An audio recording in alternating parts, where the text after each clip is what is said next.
Everyone, welcome back to my channel study for knowledge. आज का जो हमारा टॉपिक है वो है बायोलॉजी क्लास 12th के चैप्टर 8 से लिया गया है। इस टॉपिक को, ये टॉपिक है एड्स पर आज हम चर्चा करेंगे। चैप्टर 8 जो है human health and diseases means मानव स्वास्थ्य एवं रोग, इसका ये बहुत ही मोस्ट इम्पॉर्टेंट टॉपिक है। इसकी जनरल तौर पर भी सबको जानकारी होनी चाहिए क्योंकि ये एक संक्रामक रोग है जिससे कि हर मनुष्य को खतरा होता है। तो इसके बारे में चलिए स्टार्ट करते हैं। इससे पहले यदि आपने अभी तक हमारे चैनल को सब्सक्राइब नहीं किया तो इसे सब्सक्राइब कर दीजिए, वीडियो को पूरा अंत तक देखिएगा एवं इसे लाइक करिएगा एवं बेल आइकन पर भी टैप जरूर कर दीजिएगा। चलिए वीडियो को स्टार्ट करते हैं। तो सबसे पहले क्वेश्चन क्या है, एड्स पर निबंध लिखिए। तो एड्स पर ये निबंध लिखने का क्वेश्चन जो है ये कई तरह से आ सकता है। कोई भी क्वेश्चन जैसे एड्स क्या है, इसका संक्रमण कैसे होता है, इसके उपचार को, इसके विषाणु की संरचना को समझाइए इत्यादि इत्यादि। तो इसका आंसर कैसे लिखेंगे या फिर ये क्या है, चलिए स्टार्ट करते हैं। सबसे पहले एड्स क्या है, तो हम देखते हैं जो एड्स है यानी एड्स किससे मिलकर बना है, AIDS। तो इसका फुल फॉर्म क्या होता है, जो एड्स का फुल फॉर्म है वो है ये acquired immunodeficiency syndrome. Acquired immunodeficiency syndrome ये इसका फुल फॉर्म होता है। ये एक वायरस जनित रोग होता है।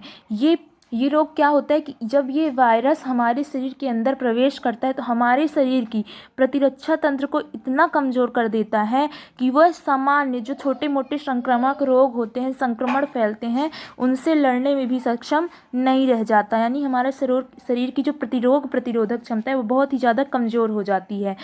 एड्स का कारक एक रिट्रोवायरस है। एड्स का कारक क्या है, एक रिट्रोवायरस है जिसे HIV या इसका फुल फॉर्म क्या है, इसके वायरस का फुल फॉर्म नाम क्या है, ह्यूमन इम्यूनोडेफिशिएंसी वायरस भी कहते हैं इसको। तो जो HIV में आनुवांशिक पदार्थ जो होता है, ठीक है, वो क्या होता है, RNA पाया जाता है।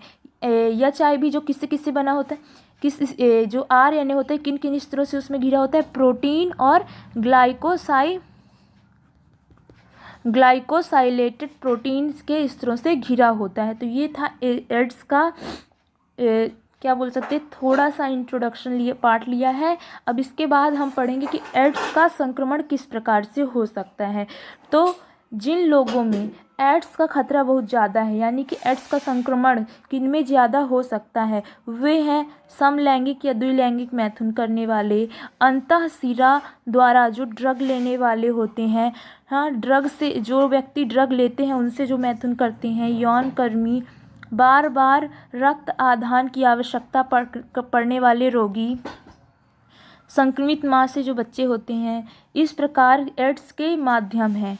इस प्रकार जो एड्स के कितने माध्यम हुए, संक्रमित व्यक्ति से यौन संबंध, संदूषित रक्त, रुधिर उत्पादों के आदान, संक्रमित सुइयों को साझा करने या संक्रमित माँ के अपरा द्वारा उसके बच्चे में संक्रमण। मतलब कि ये जो रोग है ये मेन तौर पर कैसे फैलता है, संक्रामक रोग है, तो ये संक्रमण से ही फैलेगा। जो संक्रामक व्यक्ति होगा उसके संपर्क में, उससे यौन करने वाले व्यक्ति के संपर्क में आने से उसको एड्स हो जाता है। अब एड्स विषाणु यानी जो HIV है उसकी हम लोग संरचना पर डिस्कस करेंगे, उसकी संरचना कैसी होती है।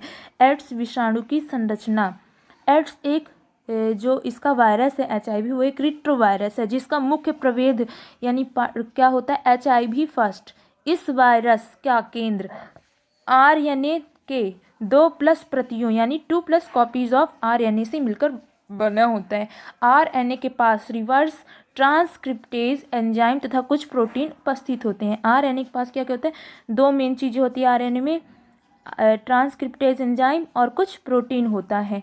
यह केंद्रीय कोर प्रोटीन के कई स्तरों से घिरा होता है। इसका जो केंद्रीय पार्ट होता है, मान लीजिए HIV तो इसका जो केंद्रीय पार्ट होता है वहाँ पास कई प्रोटीन के स्तर होते हैं। इस तरह से ये प्रोटीन के स्तर होते हैं। ओके, सबसे बाहर जो होता है आवरण झिल्ली या प्लाज्मा झिल्ली होती है जिस पर GP120 प्रोटीन यानी 120 प्रोटीन बाहर की ओर जुड़े रहते हैं। यह प्रोटीन जो होते हैं T सहायक कोशिका, बृहत भक्षकाणु, मोनोसाइट आदि से जुड़ने में मदद करता है।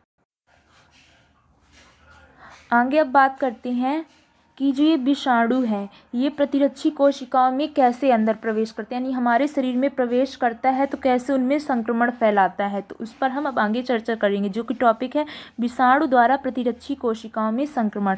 विषाणु जो होता है, हमने अभी पढ़ा कि विषाणु में GP120 आवरण प्रोटीन होते हैं, जिनकी सहायता से ये टी सहायक कोशिकाओं, बृहदभक्षकाणुओं आदि से जुड़कर उनके अंदर मतलब उनके अंदर अपनी कोर का भाग प्रविष्ट करा देता है। मतलब कि जो ये इसका ये आवरण, प्रोटीन आवरण वाला भाग होता है, ये किसकी सहायता से, ये इस आवरण, अपने इस भाग की, आवरण प्रोटीन वाले भाग की सहायता से टी सहायक कोशिकाओं, बृहदभक्षकाणु, उन सभी में जुड़ जाता है और उसका जो कोर वाला पार्ट होता है उसमें प्रवेश करा देता है।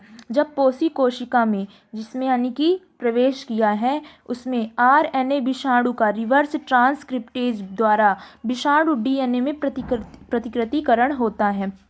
मीन्स जब पोषी कोशिका में प्रवेश कर गया तो जो विषाणु RNA है उसका जो उसमें एंजाइम होता है, हमने अभी पढ़ा कि विषाणु में कौन सा एंजाइम RNA पाया जाता है, रिवर्स ट्रांसक्रिप्टेज एंजाइम होता है, जिसके द्वारा जो विषाणु का DNA में प्रतिकृतिकरण होता है। यह विषाणु DNA पोषी कोशिका के DNA क्रोमोसोम में प्रविष्ट होकर विषाणु ऐच्छिक प्रोटीन बनाने का निर्देश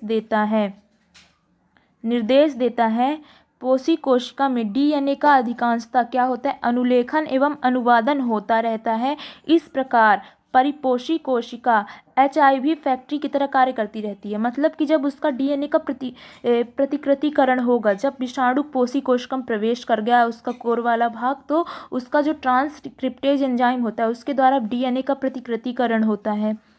यह विषाणु प्रतिकृतिकरण के फलस्वरूप उसमें क्या होता है, DNA का क्रोमोसोम वाले भाग में प्रवेश कर जाता है और अनुलेखन एवं अनुवादन की प्रक्रिया होती रहती है, जिससे कि HIV के कई सारे विषाणु उत्पन्न होते हैं, जिससे कि यह परिपोषी कोशिका जो होती है HIV की फैक्ट्री की तरह कार्य करती है।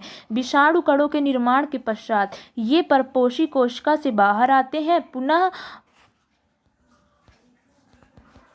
पुनः उन कोशिकाओं को संक्रमित करते हैं, अन्य कोशिकाओं को, यानी कि ये क्या करते हैं, जो अन्य कोशिकाएं होती हैं उनको भी संक्रमित करने का कार्य करने लगते हैं। और यह क्रम बार बार दोहराए जाने से इन कोशिकाओं, यानी HIV वाले जो विषाणु को उत्पन्न करने वाले कोशिकाओं की संख्या होती है बढ़ती जाती है एवं प्रतिरक्षी कोशिकाओं की संख्या एवं कार्य घटते जाते हैं। क्योंकि जब HIV वायरस उत्पन्न होगा तो जो प्रतिरक्षी कोशिकाएं होंगी वो नष्ट होने लगती हैं, जिससे उनकी संख्या एवं कार्य भी नष्ट होने लगते हैं।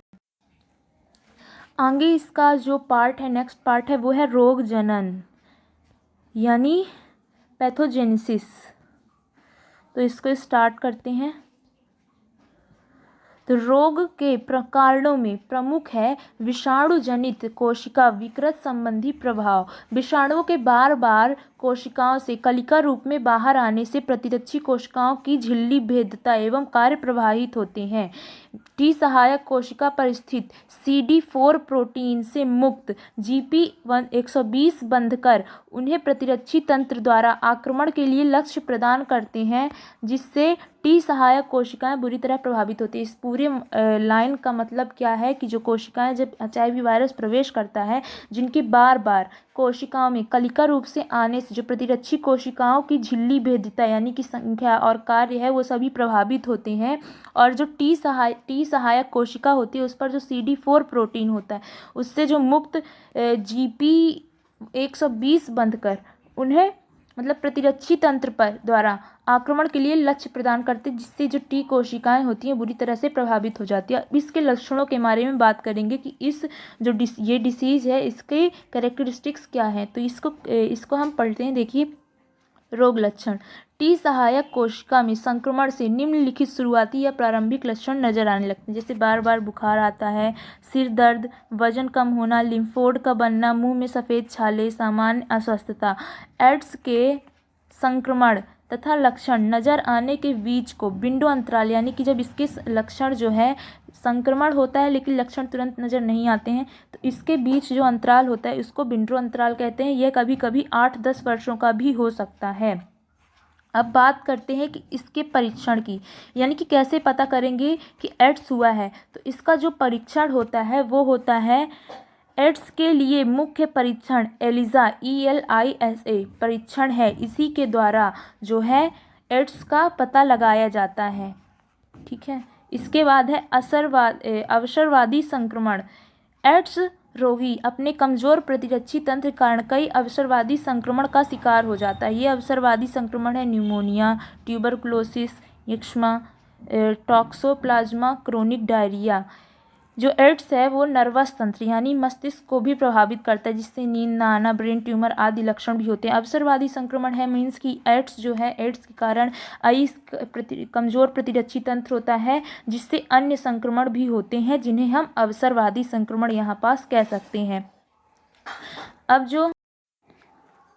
जो है ये इसके उपचार की बात करते हैं। तो एड्स का जो उपचार है, देखिए एड्स का इलाज रिवर्स ट्रांसक्रिप्टेज एंजाइम की क्रियाविधि को रोकने पर आधारित है। मतलब कि जब ये रिवर्स ट्रांसक्रिप्टेज एंजाइम प्रवेश करता है, जिसके कारण HIV वायरस उत्पन्न होते हैं, तो जब हम इस एंजाइम की क्रियाविधि को रोक देंगे, जिसके कारण एड्स जो है मतलब एक निश्चित हद तक कम हो जाएगा। तो एक ड्रग है एजिडोथाइमिडीन या AGT, जिसका व्यावसायिक नाम रिट्रोवीर है। यह ड्रग एड्स बीमारी की प्रक्रिया को धीमी तो कर सकता है, परंतु पूर्ण इलाज संभव नहीं है। अतः इस बीमारी का निरोध ही इसका उपचार है। यानी कि हम सभी जानते हैं कि prevention is only care, means किसी भी चीज़ की सावधानी करो वही सबसे अच्छा होता है। तो एड्स का पूर्ण इलाज संभव नहीं है, परंतु इसकी प्रक्रिया को कम किया जा सकता है एक रिट्रोवीर ड्रग या AGT ड्रग के सहायता से। अब बात करते हैं एड्स की रोकथाम। हमने बात किया कि इसका उपचार पूर्णतः संभव नहीं है, तो इसकी रोकथाम के लिए क्या उपाय करने चाहिए। तो इसकी रोकथाम के लिए एड्स के विषय में सबसे पहले तो जागरूकता पैदा करनी चाहिए। अस्पतालों एवं डिस्पेंसरी में डिस्पोजल सुई की आवश्यकता करना, यानी एक सुई का बार बार इस्तेमाल न करना। सुरक्षित मैथुन पर जोर देना। रक्त आधान के समय सावधानी बरतना, यानी जब किसी को ब्लड ट्रांसफ़र किया जाता है, ब्लड डोनेट किया जाता है, तो उस पर सावधानी बरतना। एड्स के उच्च जोखिम वाले क्षेत्र में मुफ्त कंडोम वितरण। ड्रग व्यसनी व्यक्तियों द्वारा प्रयुक्त सुइयों को नष्ट करना तथा ड्रग कुप्रयोग को नियंत्रित करना। सुग्राही समष्टि में HIV के लिए नियमित परीक्षण कराना आदि मुख्य उपाय हैं। ये सभी वो रास्ते हैं बोल सकते हैं, जिनसे कि इस रोग की रोकथाम की जा सकती है। इसका सबसे बड़ा जो बोल सकते हैं, इसकी रोकथाम का सबसे बड़ा उपाय है कि सबसे पहले तो इसके प्रति सबके अंदर जागरूकता पैदा करनी चाहिए। तो अंत में है, ये क्वेश्चन यहाँ पास अलग से लिया गया है, पर इसको हम इसी एड्स पर जो निबंध ले रहे थे उसी क्वेश्चन में साथ में कर सकते हैं। एड्स विषाणु का नामांकित चित्र। तो देखिए ये इसका डायग्राम बना हुआ है, जहाँ पास क्या है, P अर्थ का प्रोटीन, देखिए ये P7GAG, ठीक है, ये GP120 जिसकी हम बात कर रहे थे, G41 ENV P7, ये सारे प्रोटीन हैं। द्विस्तरीय लिपिड होस्ट प्रोटीन P24GAG। और ये देखिए, और GP का अर्थ जो होता है ग्लाइकोप्रोटीन, यानी G से क्या होता है ग्लाइको और P से होता है प्रोटीन। GP का मतलब है ग्लाइकोप्रोटीन से होता है। अब देखिए इसकी संरचना में क्या है, ये प्रोटीन के कई सारे स्तर बने हुए हैं, और बीच में ये क्या है, ये एंजाइम है, रिवर्स ट्रांसक्रिप्टेज एंजाइम है। तो ये इसका हो गया नामांकित चित्र। इतना आप दर्शाने के बाद इस एड्स का जो बीमारी है इसकी पूर्ण व्याख्या होती है स्पष्ट। अब इसमें आपको कुछ टॉपिक जो है, मतलब आपको अगर लिखने में दिक्कत हो रही हो तो कुछ टॉपिक आप अवॉइड कर सकते हो, मगर टॉपिक से अवॉइड मत करिए, बट उनका जो थोड़ी बहुत डिस्क्रिप्शन है वो उसको थोड़ी कम कर सकते हैं। Thank you. आज आपको ये वीडियो पसंद आया हो तो इसे लाइक कर दीजिए। कोई क्वेश्चन हो तो उसे कमेंट में मेंशन कर सकते हैं, और इसी तरह नए नए अपडेट्स पाने के लिए हमारे चैनल को कर दीजिए सब्सक्राइब, साथ ही बेल आइकन पर कर दीजिए टैब, जिससे हमारी हर आने वाली नई वीडियो की नोटिफिकेशन आप तक सबसे पहले पहुंचे। Thank you.